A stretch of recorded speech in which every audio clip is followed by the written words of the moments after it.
The N-Series Recloser is designed to be easy to install and operate. This demonstration shows the procedure to follow when unpacking and installing an N-Series Recloser. In order to unpack the Recloser, you will need a large screwdriver, side cutters, a ratchet wrench or battery drill with 5/16 of an inch and 3/8 of an inch sockets, a 16mm spanner, a 16mm socket, 4 D-shackles, and to lift the Recloser, 2 slings and crane with a safe working load of 300 kilograms.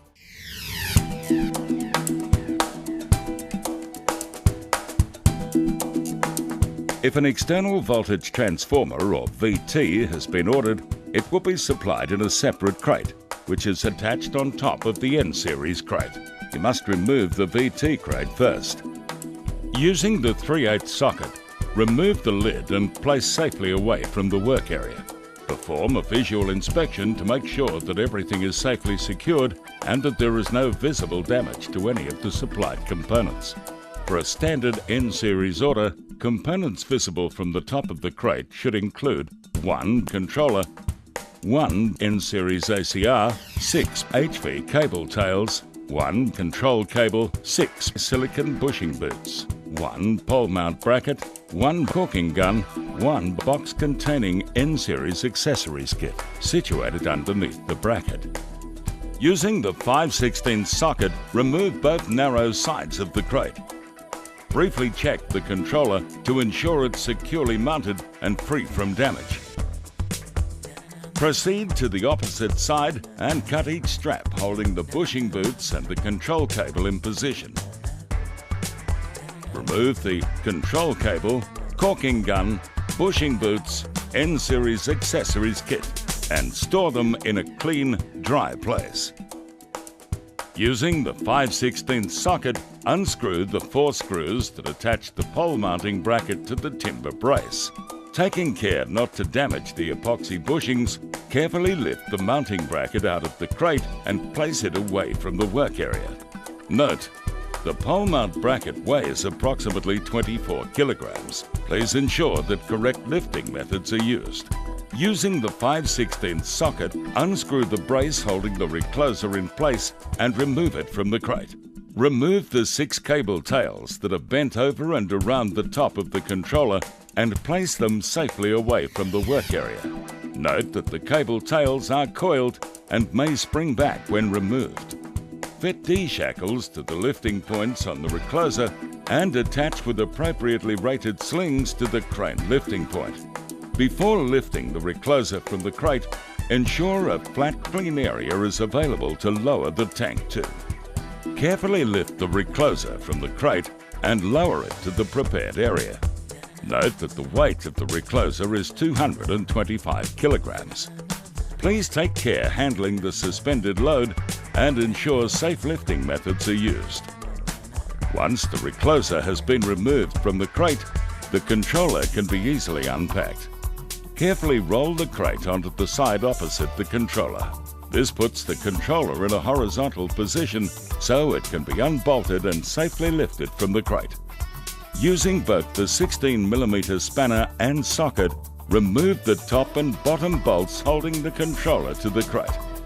Now carefully lift the controller from the crate and store it away from the working area. Note, the controller weighs 35 kilograms and should be removed by 2 operators. Please ensure safe lifting techniques are used.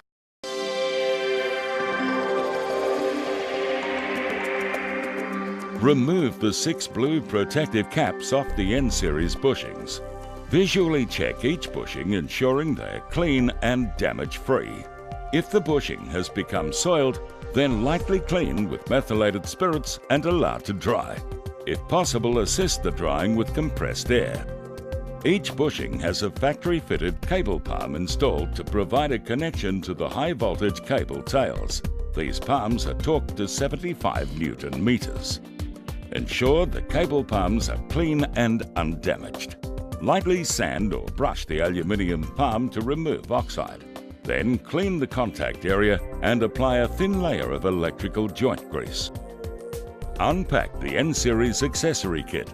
The contents include 6 tubes of silicone paste, 1 clamping ring spanner, 12 M10 bolts, each with a flat and spring washer, 4 M12 bolts, each with 2 flat washers and a nut. Visually inspect each bushing boot, ensuring they are clean and undamaged. If necessary, clean with warm soapy water and allow to dry. Remove the protective foam from each cable tail lug and check the lug is clean and undamaged. Fix all 6 cable tails to the cable palms with the 12 by M10 bolts supplied. It is important both the flat washer and spring washer are used to avoid the possibility of the bolts loosening.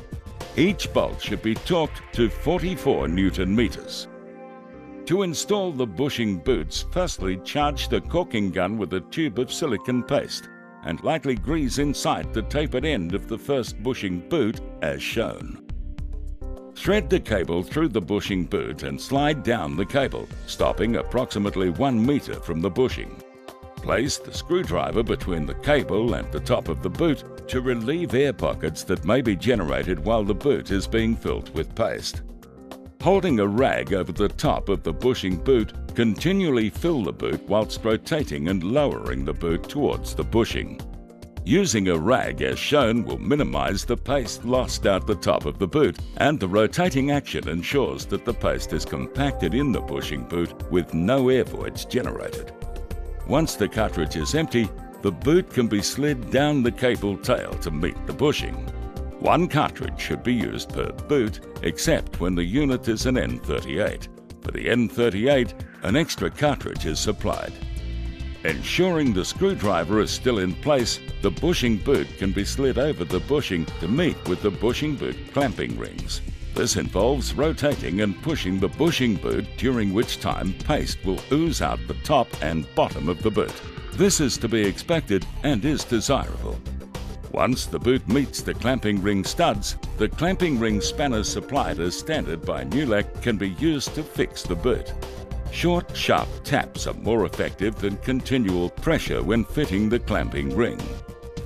Once the ring is clamped in place, remove the screwdriver and wipe any excess paste away from the top of the boot and clamping ring with a clean cloth. Repeat this process for the remaining bushings and cable tails.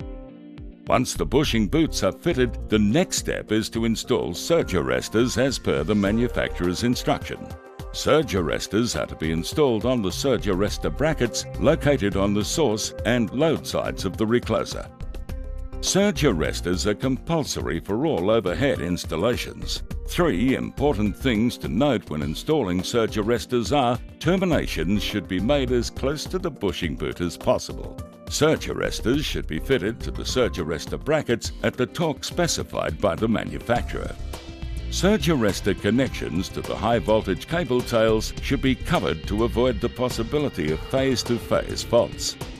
Once the dressing is complete, dispose of all waste in accordance with your local regulations.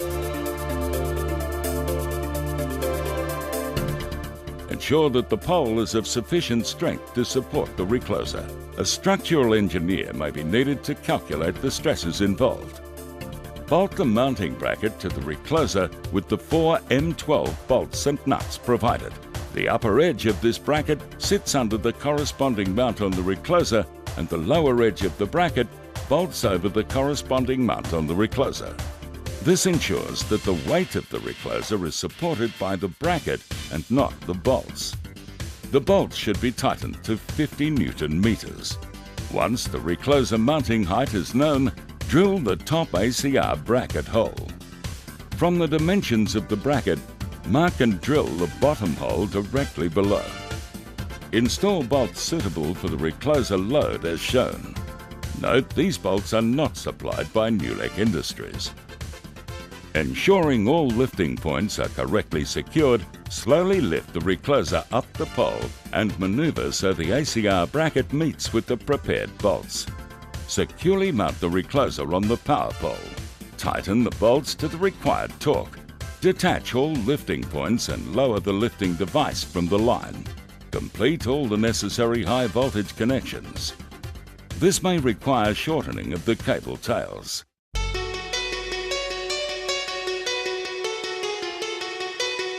Locate the recloser's earth stud and remove the nut and 2 flat washers. All high voltage equipment should be commoned to this earth point. Connect the earth wire to the recloser and run it down the pole to the main earth connection. The surge arresters do not require an alternative earth path as they are earthed through the tank. Using multiple earth paths can damage the recloser and electronics. If an antenna is going to be installed, this should be connected to the controller via a bulkhead surge suppressor to ground. Note a minimum copper conductor of 16 mm squared is required for the main earth.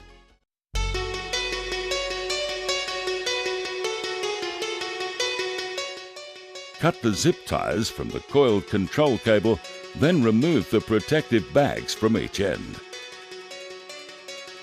Distinguish between the control cubicle and switchgear ends of the control cable. The retaining plate designed to meet with the recloser is larger than the control cubicle retaining plate and has an indicator corner cut at 45 degrees. The control cable should be the correct length for the installation in order to avoid coiling of the cable. When calculating the length of the control cable, ensure there is enough length to incorporate a drip loop at the recloser and neat curve feeding into the controller. This will avoid any unnecessary stresses on the control cable. The control cable provides the connection from the controller to the recloser by a 24-pin Burndy plug connection. 2 electronic cards interface these connections. Control Cubicle Entry Module or CCEM. Switchgear Cable Entry Module or SCEM. Each plug has 24 pins, a double notch indicator on one side and a single notch indicator on the opposite side. Care must be taken when connecting, as incorrect alignment and applied force can cause damage to pins, creating possible delays for installations. Lift the recloser end of the control cable up to the recloser. Unbolt the SCEM compartment cover plate from the bottom of the recloser and remove the blanking plate. Feed the control cable through the SCEM cover plate and connect the control cable to P1 on the SCEM located inside the recloser. Grasp the plug by the short sides, check orientation, gently locate it onto the socket and push firmly home. Check it has locked by gently wriggling the plug. If the plug cannot be pushed on with moderate force, then it has not been located properly. Heavy force is never required. Fit the control cable retaining plate to the SCEM cover, then secure the SCEM blanking plate with the 6 wing nuts provided. Shape the drip loop in the control cable and begin saddling it to the pole. It is essential to keep maximum separation between the main earth and the control cable as possible. The minimum requirements are 200 mm for wooden and concrete poles and 150 mm for steel.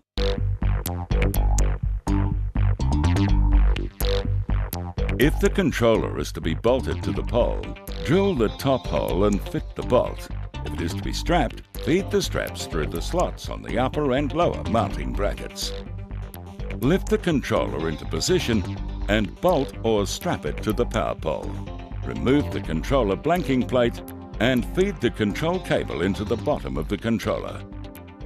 Ensure the controller is powered down by switching off all MCBs. This should be done whenever connecting or disconnecting the control cable. Connect the control cable to the controller at P1 and attach the retaining plate to the control box. Continue to fix the control cable to the pole using saddle clamps at intervals down the pole.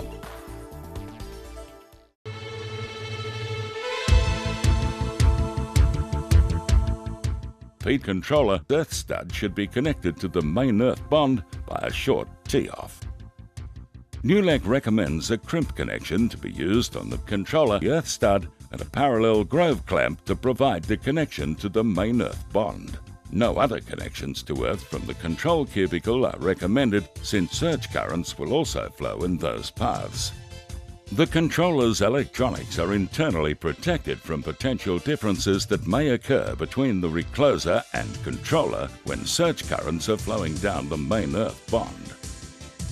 This earthing arrangement has been designed to minimise the risk of touch potential for operators, whilst at the same time affording maximum protection to the electronic circuit boards. This earthing arrangement is identical to the one used for the ANSI C37.60 control element surge withstand type test, and is the only earthing arrangement that will guarantee that the integrity of the equipment is maintained under impulse conditions. This arrangement is identical for both conducting and insulated power poles. Once the control cable and earth connections have been completed, the controller can be powered up by switching on both MCBs. A quick diagnostic test can be complete by cycling to the switchgear status screen on the front panel. For normal operation, this screen should read SF6 pressure 37 kilopascals, auxiliary supply normal, battery voltage 27 volts, ACR connected, ACR data valid. If all these status points are satisfied, the switchgear can be successfully operated. If there are complications with your installation, please refer to the N-Series technical manual. Or for any further questions on the N-Series automatic circuit recloser or any other NULEC products, please contact NULEC Industries directly.